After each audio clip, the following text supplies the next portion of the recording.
Mi gente, buenos días, buenas tardes, buenas noches. A la hora que usted vaya a ver este video, que Dios les bendiga.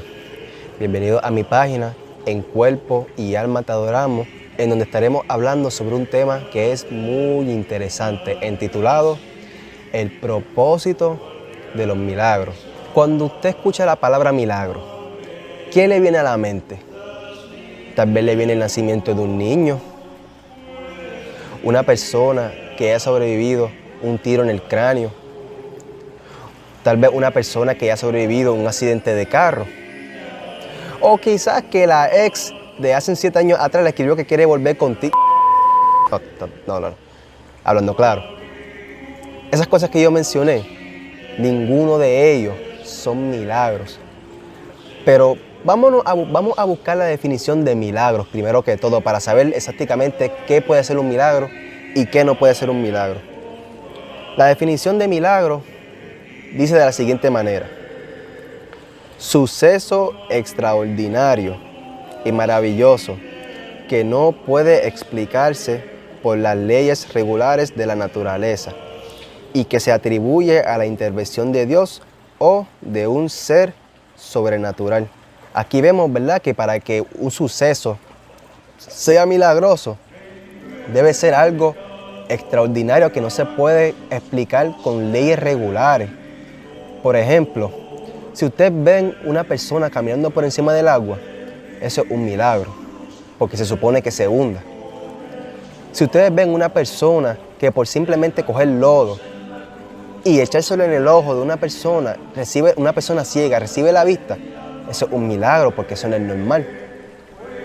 Si usted ve un árbol que saca sus raíces de la tierra y empieza a cruzar la carretera, eso es un milagro, porque no es algo normal.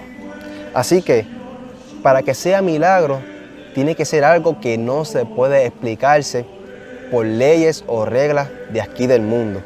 Entonces, durante la Biblia, la palabra milagro se utiliza en múltiples de versos, pero no solamente la palabra milagro, porque milagro es una forma de decirse, pero también hay sinónimos que significan lo mismo.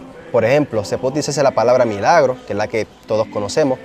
Se puede decirse señales, que es otra forma de decir milagro, y también se puede decirse prodigio. Así que cuando usted escucha la palabra prodigios, señales o milagros dentro de la Biblia, es lo mismo, no son cosas diferentes. Al principio yo también pensé que eran cosas diferentes, pero no, es lo mismo. Entonces, ya que sabemos la definición de milagro y sus sinónimos, ¿cuál es el propósito de los milagros? Déjame decirles que el propósito de los milagros no era para sanar a las personas, no era para que tú tengas una vida más cómoda, porque si verdaderamente Jesús vino a la tierra para simplemente sanar a las personas, fracasó, porque Él sanó ciertas personas, claro que sí, de su buen corazón, como a la mujer con la enfermedad de la sangre, como al señor viejo en el estanque que no podía moverse. Pero ese no era el propósito, porque si fuese ese el propósito, Jesús hubiera fracasado, porque muchas personas enfermas Jesús dejó, pero Él sabía en su corazón que ese no era el propósito principal. Entonces ustedes me van a preguntarme, pues Chucky, si el propósito de los milagros no era para que las personas se sientan bien, ¿para qué era? Para una sola cosa: para confirmación. Y ustedes van a decir, ¿confirmación, Chucky? ¿A qué te refieres? Pues miren, confirmación de parte de Dios, que Dios lo está probando. Pero aquí tenemos que meter en específico, porque los milagros se utilizaron para confirmar de diferentes cosas. Por ejemplo, cuando hablamos sobre Jesús, Jesús utilizó los milagros para confirmar que Él era el Hijo de Dios. Y eso está escrito en Juan, capítulo 20, versículos 30 al 31, en donde el apóstol Juan escribe en su libro lo siguiente. Versículo 30. Hizo además Jesús muchas otras señales en presencia de sus discípulos, las cuales no están escritas en este libro, pero estas se han escrito para que creáis que Jesús es el Cristo, el Hijo de Dios, y para que creyendo tengáis vida en su nombre. Aquí vemos que Jesús, versículo 30, él había hecho otros milagros en el rostro, al frente de la cara de los discípulos, pero no fueron escritas en esta Biblia. No fueron escritas en la Biblia, perdonen. Pero las que sí fueron escritas eran para el propósito y la confirmación de que Él era el Hijo de Dios y que a través de Él la gente iba a recibir vida eterna. Cuando hablamos sobre los apóstoles, el propósito de los milagros de los apóstoles se encuentran en Marcos capítulo 16, versículo 14 al 20, que dice de la siguiente manera: Jesús, ¿verdad?, se había reunido con sus apóstoles. Él había muerto y resucitó. Y se reunió con los 11. Y mira lo que sucedió. Versículo 14. Finalmente se apareció a los 11 mismos, mientras ellos estaban sentados en la mesa. Aquí Jesús, ¿verdad?, estaba, como les mencioné anteriormente, se apareció a los 11 y ahí estaban presentes cada uno de ellos. Continúa diciendo: y les reprochó su incredulidad y obstinación, porque no habían creído a lo que habían visto resucitado. Ahora, mire lo que Jesús les dijo a ellos. Y les dijo: vayan por todo el mundo y prediquen el evangelio a toda criatura. El que crea y sea bautizado se salvará, pero el que no crea será condenado. Versículo 17. Y estas señales acompañarán a los que crean. Aquí Jesús les va a decirle a ellos los milagros cuales ellos iban a ser permitidos realizar. Y dice: en mi nombre expulsarán demonios, hablarán nuevas lenguas, tomarán en sus manos serpientes, y si beben algo venenoso, no les hará daño. Además, pondrán sus manos sobre los enfermos y estos sanarán. Aquí Jesús les acaba de explicarle a ellos los dones espirituales que ellos iban a tener. Versículo 19 continúa diciendo: después que el Señor habló con ellos, fue recibido a lo alto del cielo y se sentó a la derecha de Dios. Ellos salieron entonces y predicaron por todas partes. Y cuando dicen ellos, se refiere a los apóstoles. Y el Señor los ayudaba, confirmando la palabra con las señales que la acompañaban. Amén. Aquí vemos que los apóstoles hacían los milagros para poder confirmar la palabra que ellos habían conocido de parte de Jesús. Y ellos lo confirmaban sacando fuera demonios, hablando en lenguas que eran humanas, obviamente, pero de diferentes idiomas, sanando todo tipo de enfermedades. Y a través de estas cosas, las personas iban a creer de que ellos eran testigos, que ellos habían visto el Hijo de Dios en carne y hueso en vida real, y que a través de la palabra de los apóstoles y la doctrina de los apóstoles, ellos iban a ser salvos.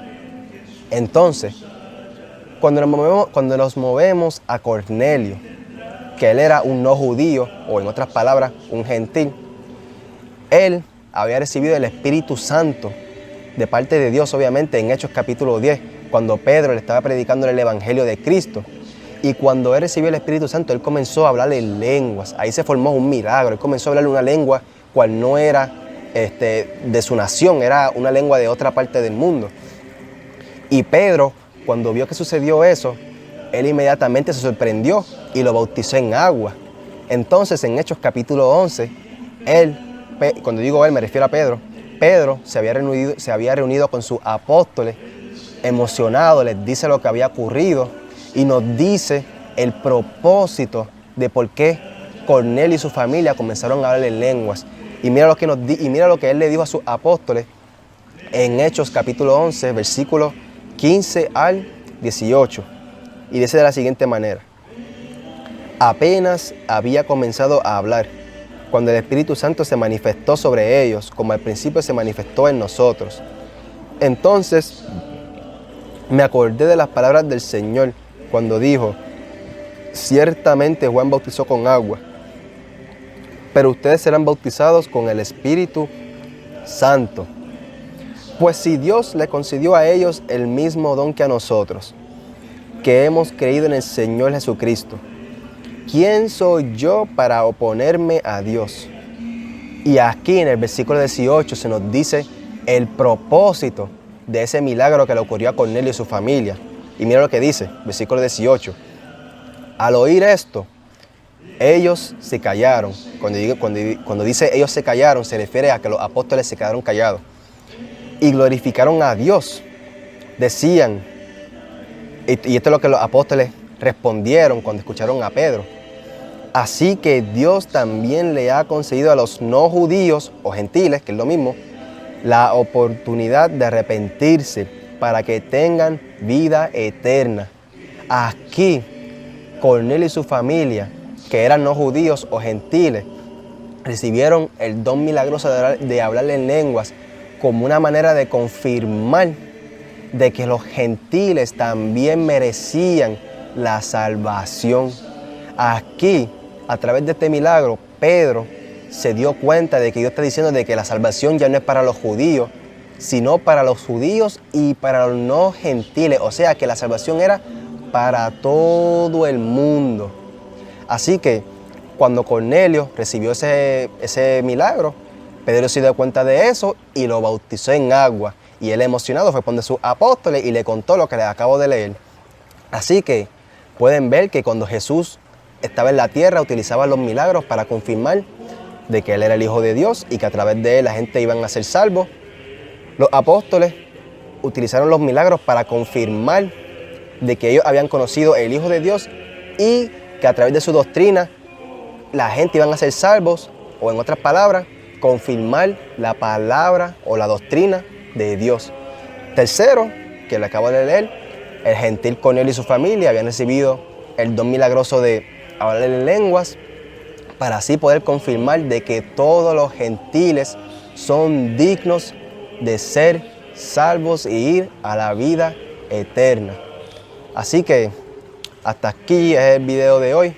Y también hay otros ejemplos en la Biblia en donde ocurrieron falsos milagros, pero sí yo lo voy a cubrirlo en otro video, si Dios permite. Así que hasta aquí el video de hoy. Espero que hayan aprendido algo nuevo. Ya saben que cuando ustedes escuchen la palabra milagro, tiene que ser algo sobrenatural, que no se puede explicarse con leyes regulares, y que todos los milagros que ocurrieron en la Biblia eran para confirmación. Así que gracias por su atención y que Dios les bendiga.